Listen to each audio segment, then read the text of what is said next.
वे छिप गए और जब भीम ने उन्हें पकड़ा तो एक चमत्कार हुआ। शिव ने अपने रूप को हवा में सब कुछ छोड़ने का, उड़ जाने का मन करता है और फिर यात्रा हमें ले जाती है एकांत की पराकाष्ठा में, रुद्रनाथ, जहां स्थित है मुख। लेकिन ये कोई साधारण मुख नहीं है, ये वह मुख है जो नेति नेति कहता है, ये नहीं, वो नहीं। रुद्रनाथ सबसे रहस्यमय है। यहां शिव किसी मूर्ति में नहीं, एक चट्टान के रूप में है। क्यों?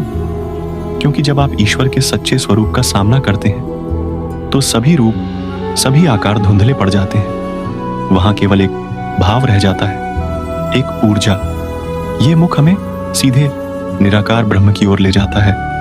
यहाँ का रास्ता सबसे कठिन है, क्योंकि अपने भीतर के एकांत तक पहुंचना सबसे कठिन साधना है। यहाँ आकर लगता है कि हम अपने असली चेहरे, अपनी असली पहचान की तलाश में हैं, जो हजारों परतों के नीचे दबी हुई है। जब रूप की सीमा टूट जाती है तब हम पहुंचते हैं केंद्र में, मध्य महेश्वर। यहाँ स्थित है नाभि, वह नाभि जिससे सारा ब्रह्मांड जन्मा है, जिसमें सारा ब्रह्मांड पल रहा है। नाभि वह पॉइंट है जहां से सब कुछ जुड़ा है। यहां आकर यात्रा अब बाहर नहीं रह जाती, यह भीतर की ओर मुड़ जाती है, अपनी नाभि में, अपने श्वास में, उसी सेंटर को खोजने।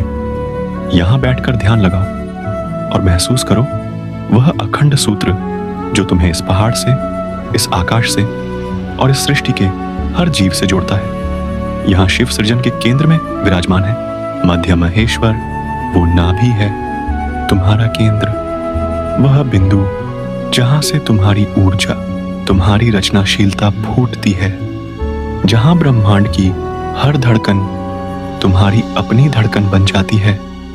उसे महसूस करो अपने नाभि के पास, उस सूक्ष्म कंपन में। और अंतिम पड़ाव कल्पेश्वर, गुफा के अंधेरे में।